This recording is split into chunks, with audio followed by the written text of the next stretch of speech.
Hi, this is Heather from firststepreading.com. We're going to show you a fun way to practice subtraction up to 6. So we're starting with 6. 6 minus, okay, let's see how many you hit down. How many did you hit? 3. Okay, so take away the 3 that you hit and count how many you have left. 6 minus 3 equals, how many are left? How many are still standing? 1, 2, 3. So 6 minus 3 equals 3. Let's and you try can. again.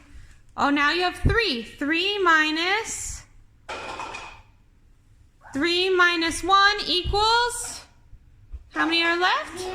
Oh, you did 3 minus 3? Okay, 3 minus 3 equals 0. So you can do that and keep setting it up to 6. And that's an easy way to practice subtraction with 6 minus. So it's a fun way to do math. Hope you enjoyed that video.